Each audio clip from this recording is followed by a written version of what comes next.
What's up, YouTube? I'm here today with another episode of Boarderlands with Edith Finch. I missed a couple, I'm sorry. I've been dealing with a cold recently. It's not that bad. It's going away now for some reason. It was only a couple days long, but yeah, let's get right back into it with... I can't imagine my mom ever writing poetry, and yet... Gus Finch.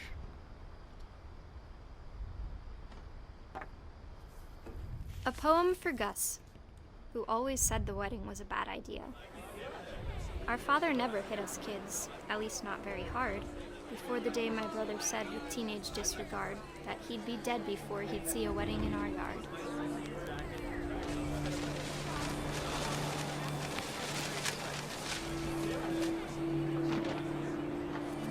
This is cool. I like this one. My father made him come, of course, but Gus stood far apart, just flew his kite and bottled up the storm inside his heart.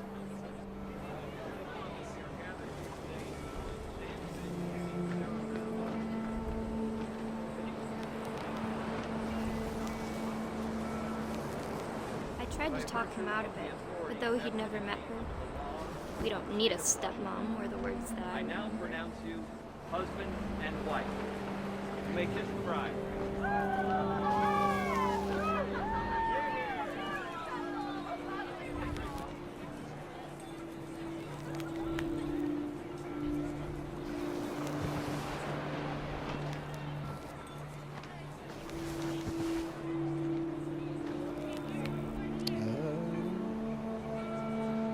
Not 100% sure what I'm supposed to do now. Oh, sorry. When the time for photos came, Dad ordered him to come here. But Gus declined, and as a sign held up his middle finger.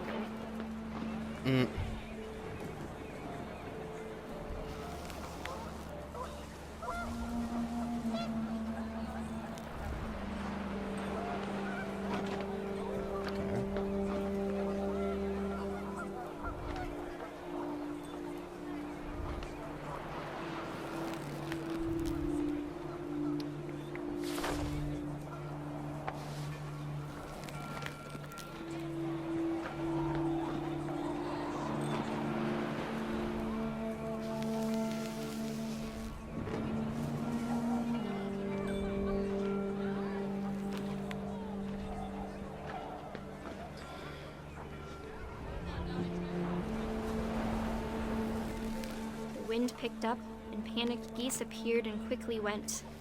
But all the humans did that day was go inside the tent.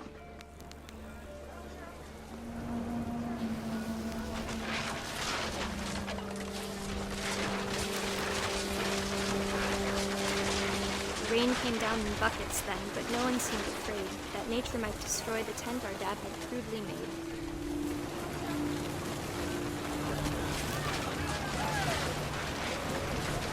Thunder sounded much too close and full of angry power, but all my father said to this was, "Make the music louder."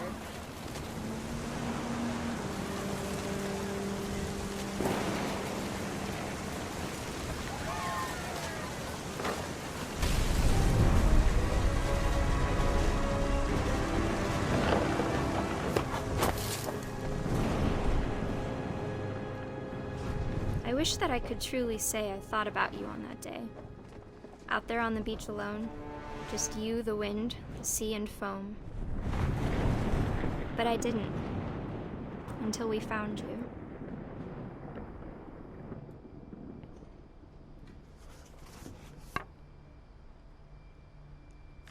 Damn, did he get killed by the tent? She never talked by about the it, storm. but Mom told me once if I was a boy, they were going to name me Gus. Shit. This game's sad as shit. I already said that, though. I need to stop saying that. I need to think of something new to say. Gus, 1969 and 1982. 13. I think. Raise flag 7:30 a.m. Breakfast 8 a.m. Quiet time 11 p.m. Duties dawn. Sweep trash. Gus, mop, mow yard. That's a big ass yard. Greg, be a baby. Jump rope. Yeah. My mom moved up to the loft after her brothers died. the time, it was as far away as she could get.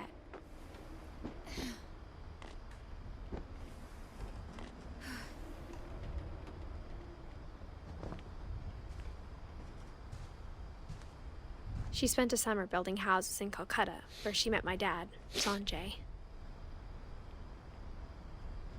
Okay. There's that. Religion was another thing my mom never talked about, but I think it helped her a lot after her dad died. She was religious. My mom moved to India a week after graduation and got a job teaching English. Louis was born a year later.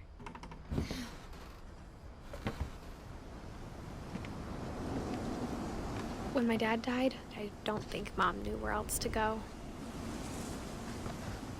I'm sure Edie was happy to have her back.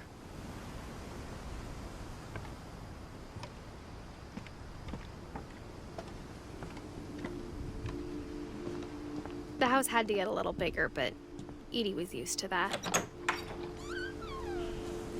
And for a while, things were good. Almost normal. But it didn't last.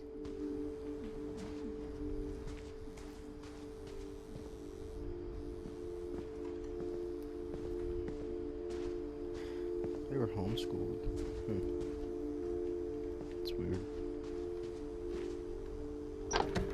I knew a kid who was homeschooled. The beginning of the end was Milton's 10th birthday, when Edie gave him a castle. He was one of my best friends for a long time. Bit awkward, but he's a cool dude. And then I stopped talking to him for pretty selfish reasons, and I regret that today. I'm not gonna lie about that. We all have our flaws as humans, and that's one of mine. Now I have to walk all the fucking way back around this thing. Great. Fucking great.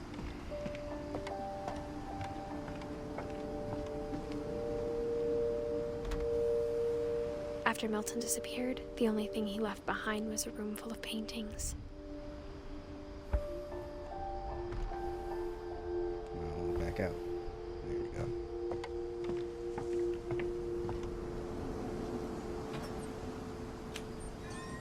I'm kind of sad this game's so short. This is a really, really awesome game. I wish it was longer, but it's here while it's here, and we should enjoy it while it is. Right? And this actually relates back to a game that this publisher or developer made before it called, what was the name? The Unfinished Swan, I think that might have been it.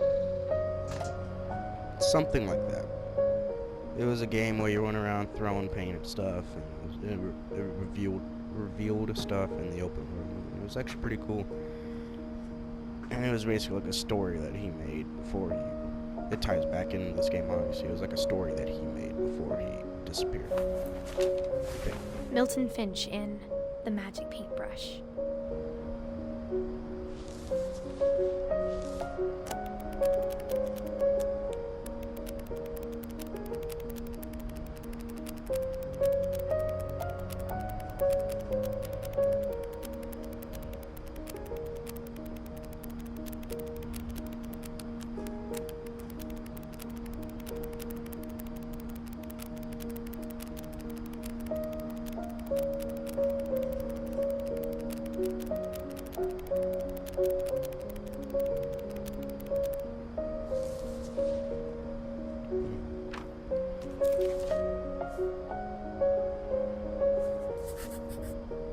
I was 4 when Milton disappeared. Milton, 1992 to 2003. It was 2003 when he disappeared. They don't technically know if he's dead, but he's dead, most likely. Mom spent months searching for my brother. Then she sealed the doors. I like the music in this game. It's very nice. Whatever Milton had found in the house, Mom didn't want it getting out.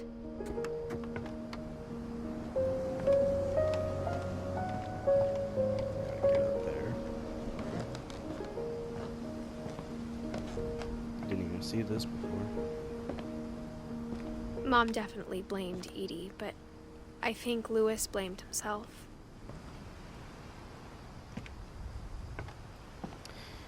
You know, I'm not 100% sure, but I don't think this lives up to housing codes. I'm just saying, man. This looks a bit, After he graduated, rickety. he just spent more and more time in his room. Until Mom got him a job at the cannery.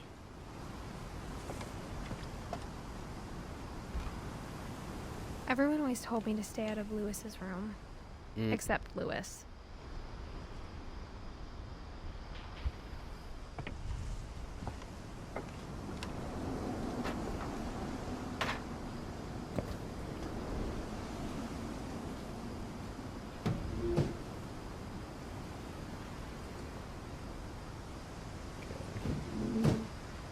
What the fuck? Come on. There we go.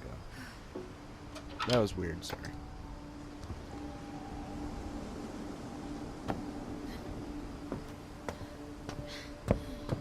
Lewis's room smelled very, very familiar. That part of him lived on. He was down with the shits. Alright, I see you, man. I see you. Shit.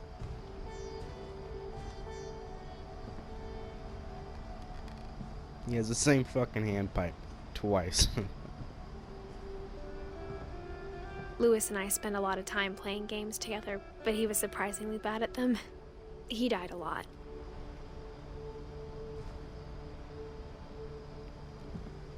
Wonderland Turbo. I always like looking at video game consoles inside of video games. They always have super fucking weird names, and they always look really, really cheaply made.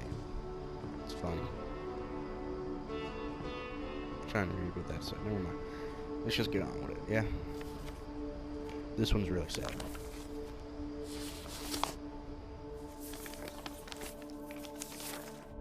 Dear Mrs. Finch, as Lewis's psychiatrist, I can understand your desire for an explanation. As I see it, the trouble began in January, shortly after we convinced your son to seek treatment for substance abuse. Newly sober, I believe Lewis first noticed the monotony of his daily life.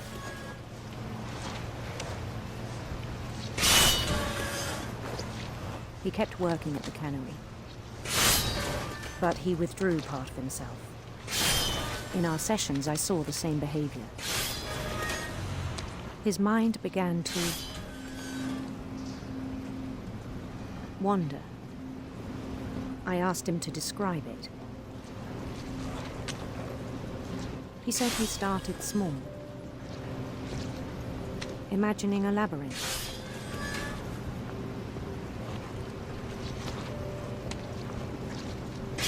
He'd feel his way about.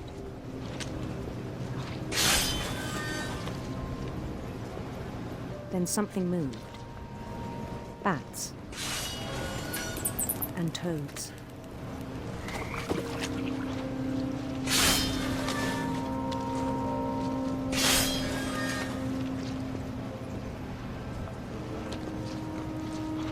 And things that have not names. He knew it was all in his head.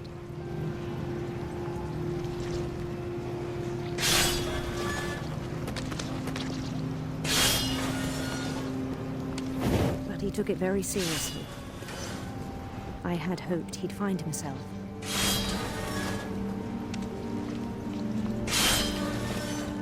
This is super cool. You play this little dungeon crawler almost. But he and found something more. it slowly gets more graphically advanced as you play it. See? I worried about him then. Daydreaming at the cannery.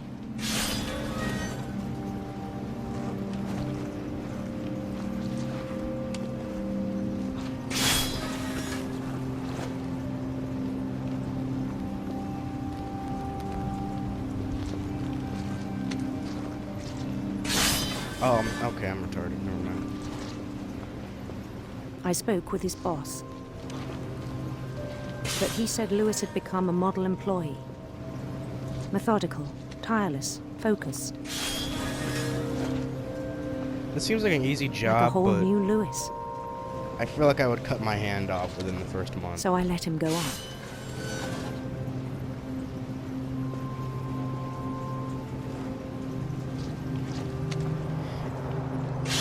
The way you play this game, it's really weird. You control the fish in this hand with the right analog stick, and you control I everything. even encouraged him. You control everything in the little imaginary world with the right stick. It's really tripping when you first try it. It seemed very promising. I'm starting to at get the hang first. of it now, whenever I can actually focus and stop talking. He told me he'd made a new friend.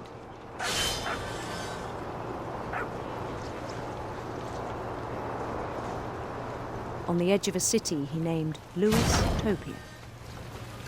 Louis Topia, creative. He built the city up slowly, brick by brick. Then he made musicians.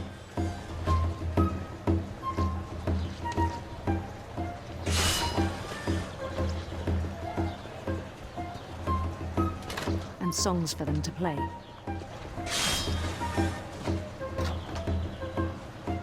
He talked about starting a band. And he was always humming something. Every day his imagination grew stronger.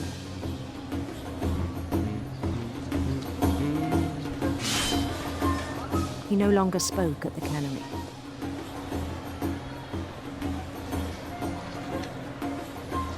But his chopping was as reliable as ever.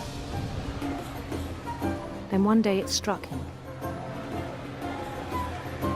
that all the cheering crowds, even the stones under his feet, were all in his imagination. So he could do whatever he wished.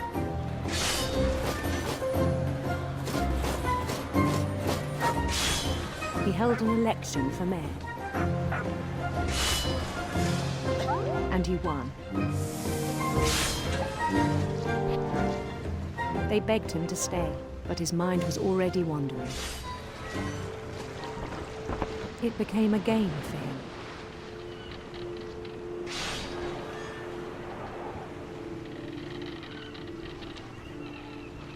He'd conquer a city, then immediately push on. This is so fucking cool. I love this. New Louisville.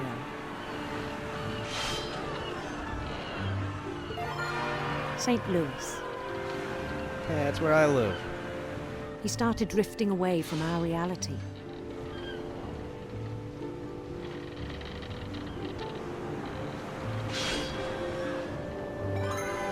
Minneapolis. Until one day he forgot to go home from the cannery. Even as his mother pleaded with him, part of Louis kept sailing on.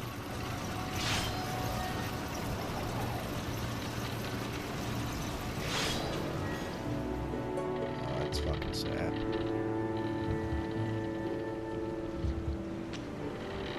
In Louisburg, he heard rumors of a Fucking. handsome queen.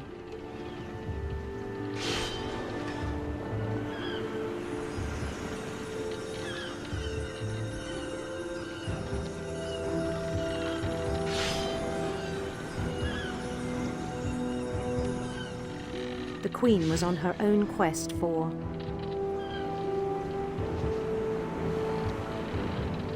sinister serpents. serpents.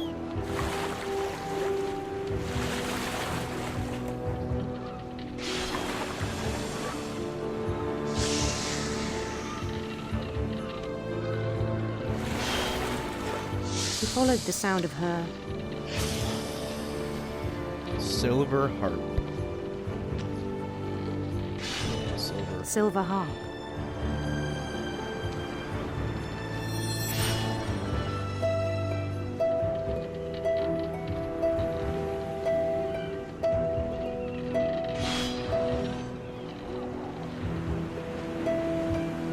His chase led him to a golden palace east of the sun and west of the moon. Even then, his logic remained sound. He knew the world was all in his imagination.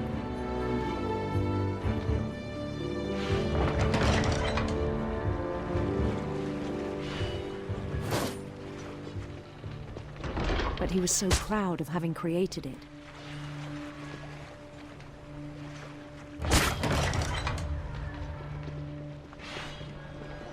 In his own eyes, he'd become something greater than a king.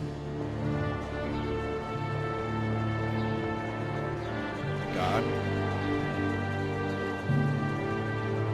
For someone who'd never known success in the real world, I think it was overwhelming. And then it struck him that the real Lewis was not the one chopping salmon, but the one climbing the steps of a golden palace.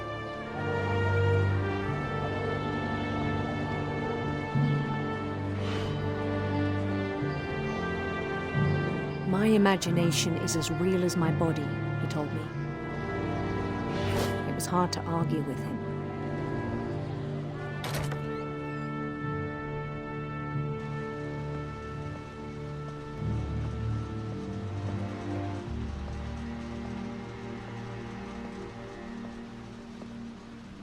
Holy shit, man, they found my locker. There's the same blue fucking handpipe again. We began to forget the world we know.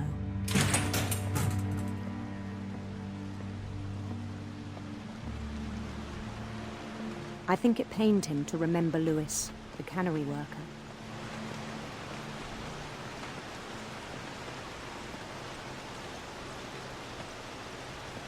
We don't really know what happens to this guy, but he dies, obviously. But we don't know how exactly. He began to despise the man with a royal contempt.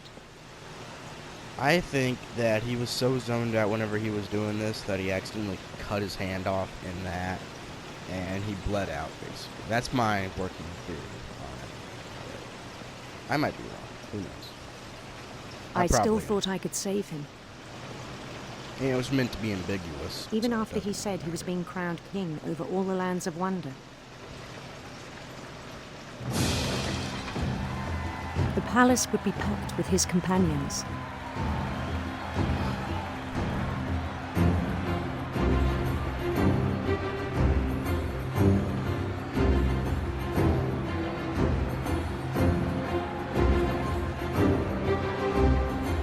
Including the wise Calico who'd insisted on advising him.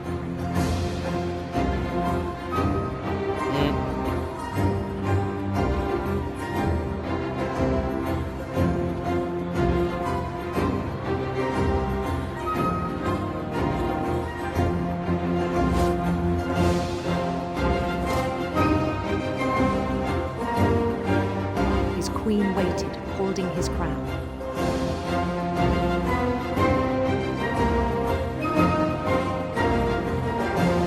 There was only one thing left to do.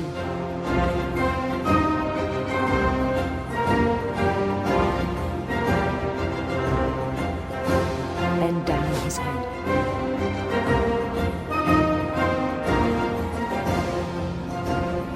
Or he guillotined himself. I don't really know. So it's possible too. And the rest I think you know. Mrs. Finch, your son was a kind man who will be missed by all of us who knew him.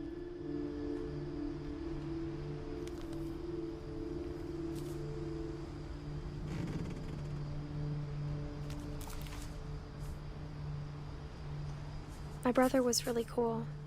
I wish you could have met him.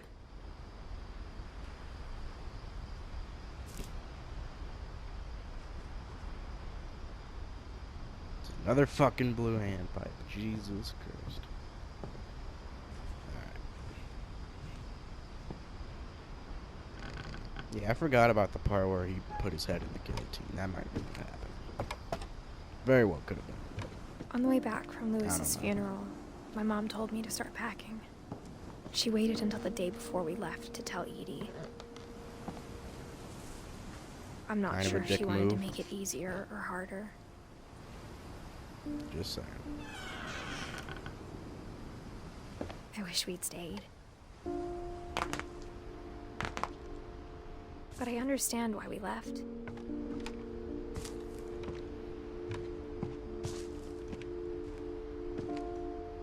My mom ended up leaving everything behind.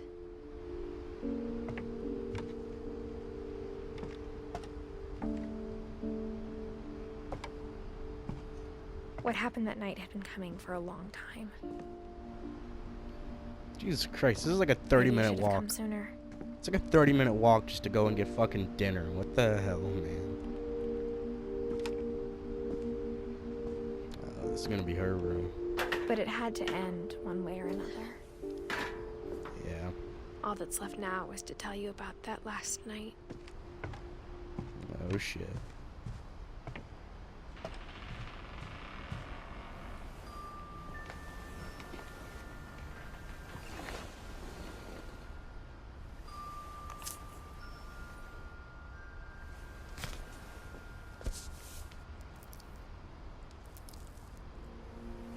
That whole last day, Edie just watched us pack and didn't say a word. Until supper, when she raised her glass and said, "To our final night together, and all our final nights apart."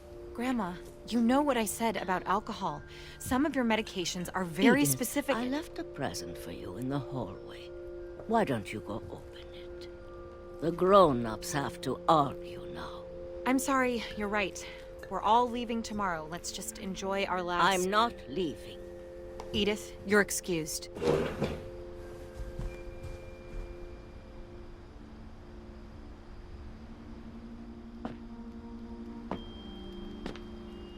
the power had been shut off that morning, but Edie always had plenty of candles.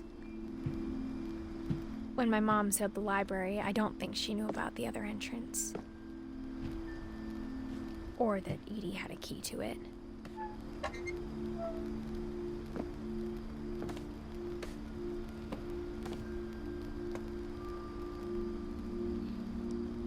This is a big-ass house. The thing you're afraid of isn't going to end when you leave the house. Edith has a right to know these stories. My children are dead because of your stories. I think it's best if Edith and I leave tonight. I don't really think it's fair to blame you and your problems and your child's We'll problems have the on your nursing home mother. send a van for you in the morning. Okay? It's not really right. Just saying. Just saying. Dear Edith, there's so many stories I wish I could tell you, but there's only time for one. This is about what happened on the night you were born. That night, the tide went way, way out. It was the first and last time I ever saw the old house aground. There'd been an earthquake out in the middle of the ocean. They called it the lowest tide in 1,000 years. God, it smelled awful. You know, I've seen that house every day of my life. But I never thought I'd go back to it. When the fog rolled in, I lost my way. I'm gonna go ahead and finish this game in this episode. It's gonna be a longer episode, but it's alright. I want to get this wrapped up. I want to start something else. I got turned around.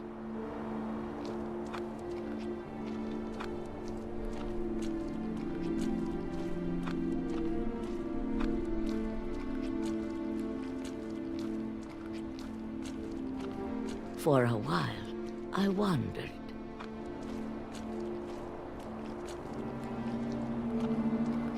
I started seeing things.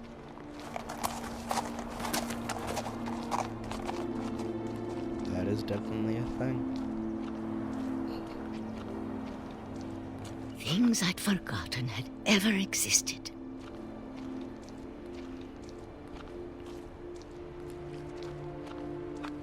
But when I saw them, they felt like old friends.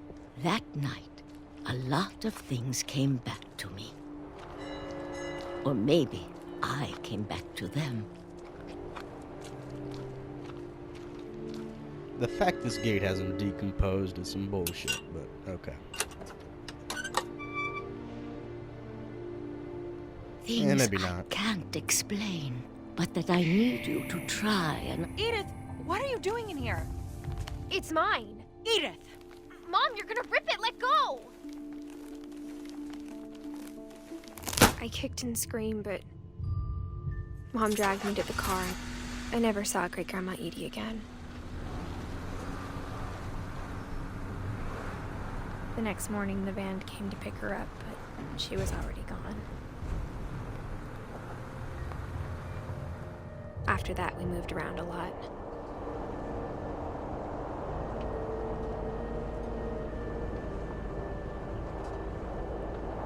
We both tried to make the best of it.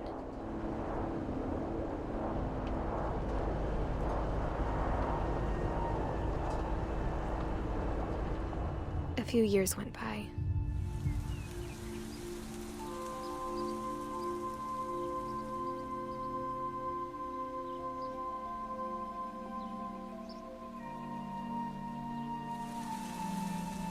My mom didn't like to talk about it. But she started getting sick a lot. The rest happened pretty quickly.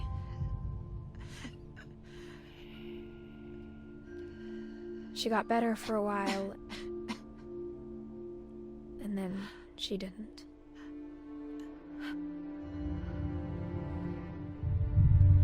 And then I was alone. The last finch left alive.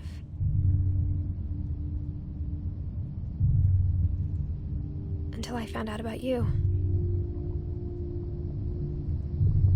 I'm still not sure what to tell you about all this.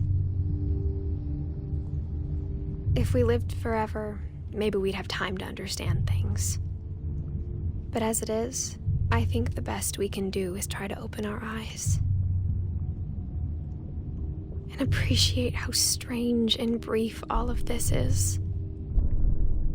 This journal was supposed to be for you.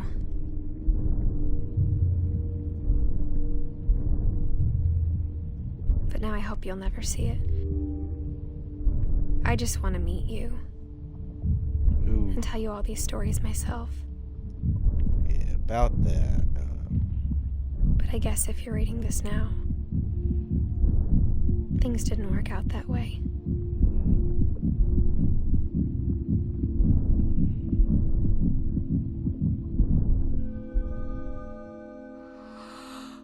This is where your story begins.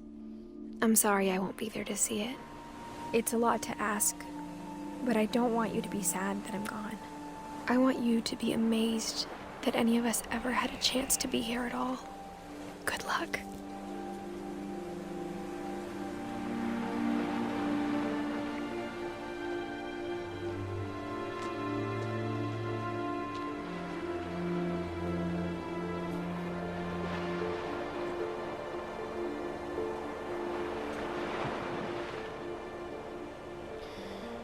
God, this game stuff is fucking sad. Jesus Christ. Alright.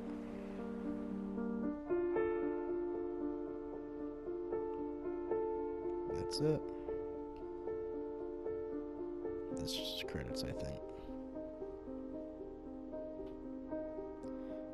Yeah. Anyway, that was What Remains of Edith Finch. One of my absolutely favorite games. Story-wise, anyway. Gameplay isn't all that, but it's a walking simulator, so it's whatever. And yeah, I'll see you guys next time. I'm thinking about starting Assassin's Creed or Borderlands or something. I don't know. Those are both really fucking long games. I don't know if I want to dedicate myself to something that long. If I don't even know this channel's gonna have, you know, any level of success, or, you know, at least get a view every once in a while, you know. But anyway, remember to like, comment, and subscribe, and I love you all very, very, very much. Bye.